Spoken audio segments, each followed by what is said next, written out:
Tak lama lagi masyarakat Desa Puspasari akan dihadapkan dengan pemilihan kepala desa mereka. Apakah masyarakat Desa Puspasari sudah mengetahui dengan benar dan dengan dalam siapa yang akan mereka pilih untuk maju sebagai kepala Desa Puspasari? Hari ini kita akan berbincang santai dengan salah satu kandidat, yaitu Pak Kurnia Nurdin. Optimis maju, ayo pilih Kurnia Nurdin, calon kades Puspasari. Ayo kita pilih untuk Puspasari maju.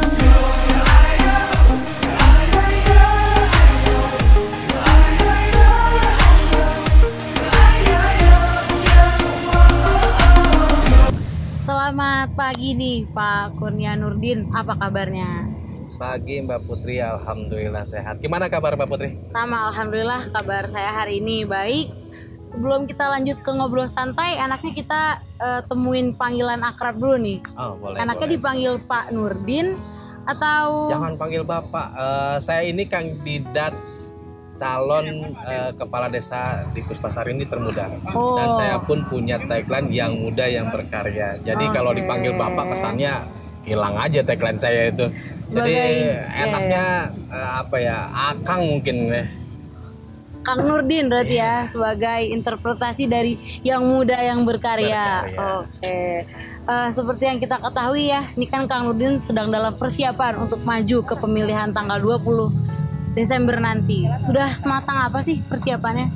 Kalau dibilang matang, sangat matang ya, saya pun optimis gitu. Karena memang saya sudah mematangkan ini dari 2 tahun ke belakang ya.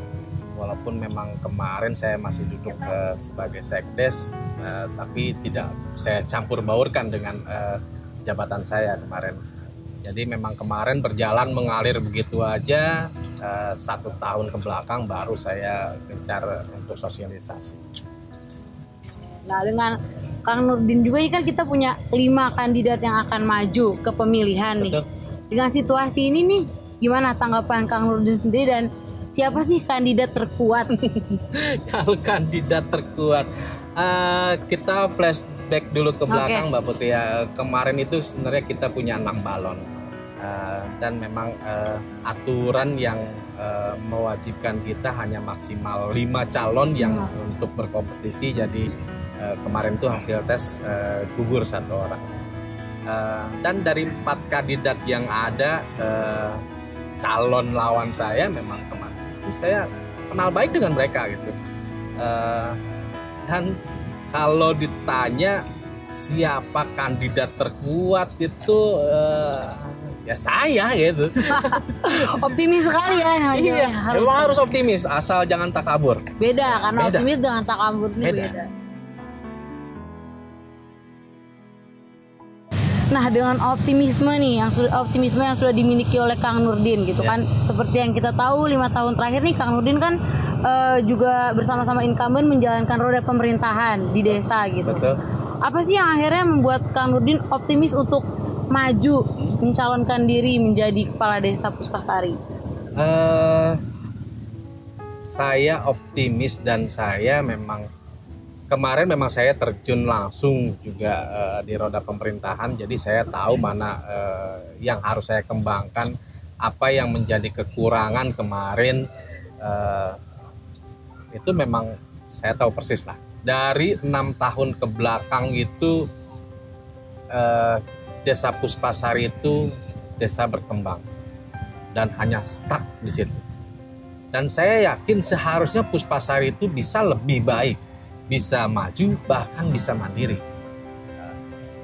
Contoh hal kecilnya mungkin di desa-desa agak jauh dari kita ya. Kita ini desa perkotaan, Mbak Putri. Iya betul. Kita ini paling dekat dengan ibu kota kabupaten, berbatasan langsung dengan Cibinong.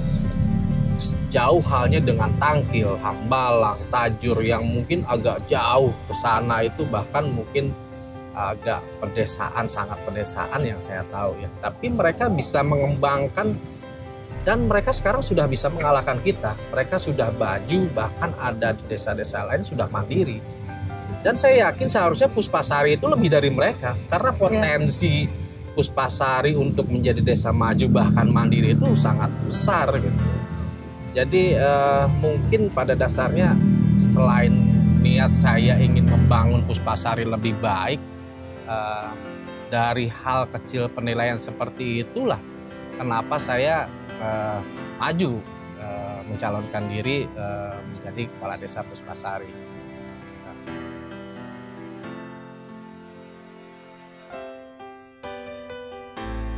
Kang Nurdin ini kan maju sebagai kandidat termuda ya, dalam pemilihan ini. Betul. Biasanya kan orang muda ini punya pemikiran yang luas, ide-ide segar gitu kan. Nah, kalau Kang Nurdin sendiri nih, apa sih yang Kang Nurdin ingin tawarkan ketika nanti Kang Nurdin terpilih menjadi Kepala Desa Puspasari?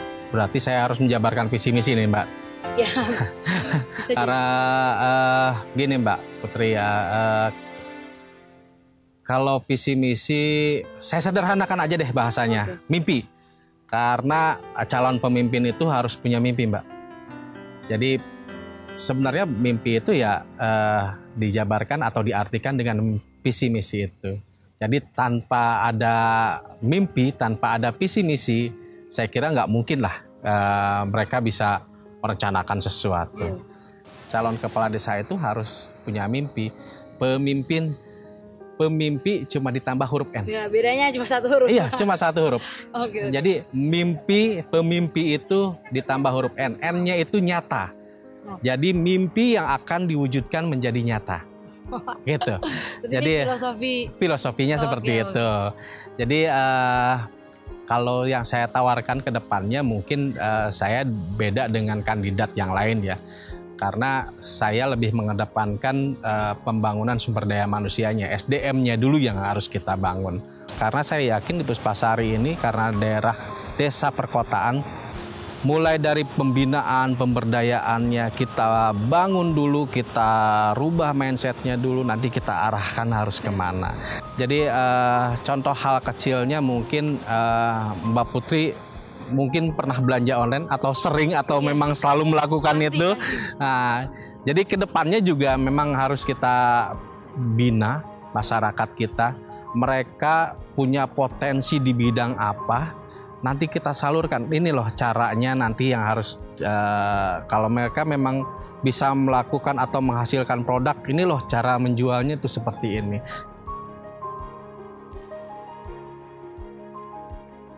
Jadi jangan berharap sekarang produk mereka dipajang di suatu tempat, saya kira udah sangat ketinggalan, Mbak. Jadi di kita memang pastilah kedepannya itu era global itu pasti nomor satu, bukan hanya di Indonesia, bukan hanya di Puspasari, di dunia itu sudah pasti. Jadi itu untuk inovasinya ya. Untuk kedepannya masalah administrasi saya kira itu umum. Kita ingin melakukan perubahan di pelayanan, di transparansi masalah keuangan, dan yang mungkin yang akan yang saya tawarkan nanti masalah administrasi kependudukan. Mereka atau penduduk di Puspasari, masyarakat di Puspasari, mereka ingin membuat apa? Cukup via aplikasi, mereka bisa mengisi di rumah. Nanti tinggal datang ke desa, tinggal ambil berkasnya aja. Ya, mereka lebih praktis. Jadi untuk mempermudah pelayanan lah, karena memang era digital ini harus kita manfaatkan, dan mereka pun mau mengurus apa-apa ya mudah, tidak harus mondar-mandir. Mereka bisa cek dulu persyaratannya apa yang harus dilampirkan, nanti sudah ada tertera di situ, dan saya kira akan kita permudah lah segalanya.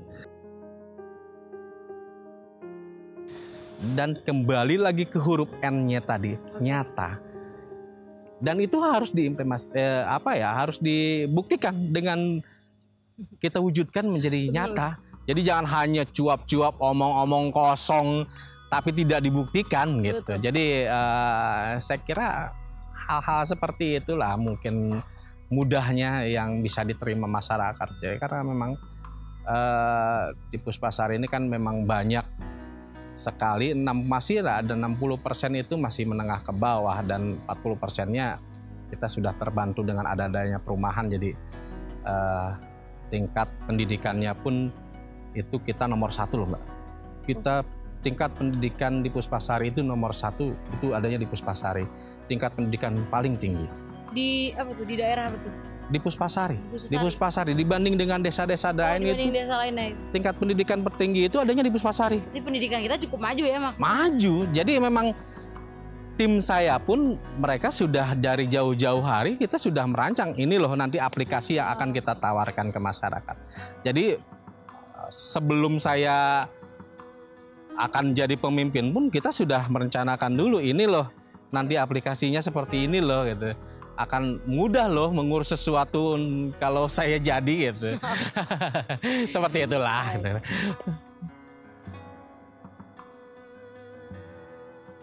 Nah, Kang Nurdin, kan dalam perjalanan menuju pemilihan kepala desa ini ya sama seperti kompetisi lah. Ya. Misalnya Kang Nurdin menghadapi propaganda negatif, fitnah atau hoax-hoax yang ditujukan untuk black campaign terhadap Kang Nurdin lah, itu bagaimana menanggapinya?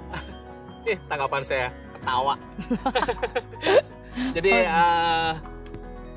apa ya, kalau Mbak Putri mau tahu isu hoax seperti itu udah hampir makanan saya sehari-hari. Sudah bukan misalnya lagi. Udah bukan misalnya lagi. Memang Oke. serangan itu memang bertubi-tubi sekali kalau menurut saya ke saya itu.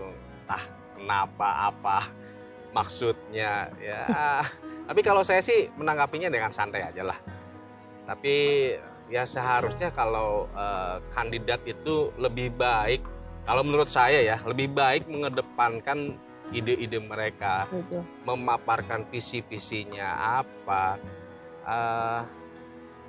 Tapi saya tahulah dalam hal berpolitik memang saya bukan orang awam di politik ya. Jadi santai aja lah. Dan asal saya menekankan kepada tim saya itu janganlah seperti itu. Jadi cukup mereka aja lah. Karena yang saya tangkap justru itu sebenarnya mereka itu menutupi kelemahan mereka, Mbak Putri.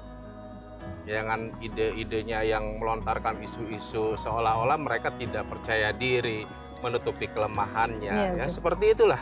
Oke.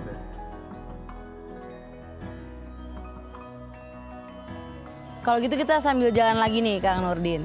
Kang Nurdin ini kan mencalonkan diri sebagai kepala desa tentunya membawa berbagai harapan. Apa sih harapan Kang Nurdin nih untuk desa Puspasari terlebih kalau kita membandingkan dengan desa-desa lainnya?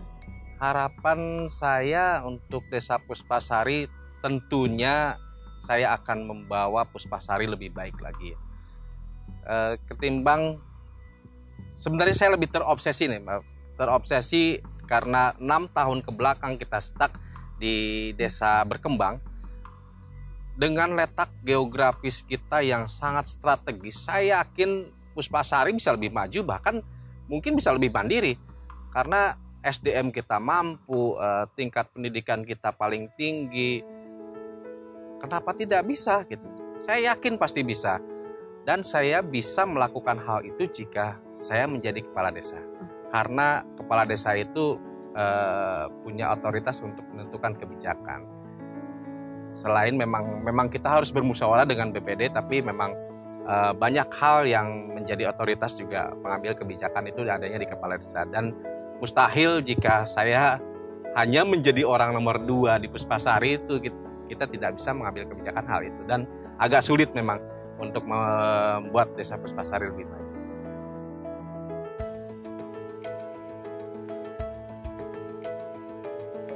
Nah, alhamdulillah nih Kang Nurdin, setelah melakukan tes dan kita terbukti negatif, akhirnya kita punya Negatif. kesempatan untuk berbincang santai ini ya. Ya. Kita kan masih dalam situasi pandemi COVID-19 nih. Betul. Bagaimana pandangan Kang Nurdin terhadap situasi ini? COVID itu musuh yang nggak terlihat, Mbak Putri ya. Jadi Betul. kita memang harus benar-benar hati-hati. Jadi 3M yang harus kita terapkan itu sehari-hari. Memang saya pun menerapkan dari keluarga, tetangga. Jadi memang kita harus lakukan itu dulu dari tetangga-tetangga kita terdekat. 3M, mencuci tangan, memakai masker, menjaga jarak, itu harus menjadi pola hidup kita sehari-hari. Dan untuk melawan COVID, saya sudah melakukan kerja nyata itu dari bulan Mei. Mei itu saya sudah melakukan gencar penyemprotan disinfektan kemana-mana. Tidak ada RW yang saya lewatkan. Wilayah manapun saya cakup. Jadi bukan hanya penyemprotan disinfektan yang sudah saya lakukan. Mengingat sekarang sudah mulai musim hujan turun, Iya, banyaknya jentik-jentik nyamuk. Fogging pun sudah mulai saya lakukan. Jadi untuk pencegahan penyakit, jadi untuk kesehatan lah. Untuk kesehatan itu sudah mulai kita gencarkan untuk melawan penyakit-penyakit gitu. Berarti tidak hanya COVID, Kang Nurdin ini juga concern ke DBD, bagaimana Iya, kita betul. mencegahnya. Karena memang Betul. ada di satu wilayah itu sudah ada beberapa orang yang positif DBD. Karena selain COVID, kita juga harus mencegah DBD di musim Betul, hujan ini. betul. Betul sekali.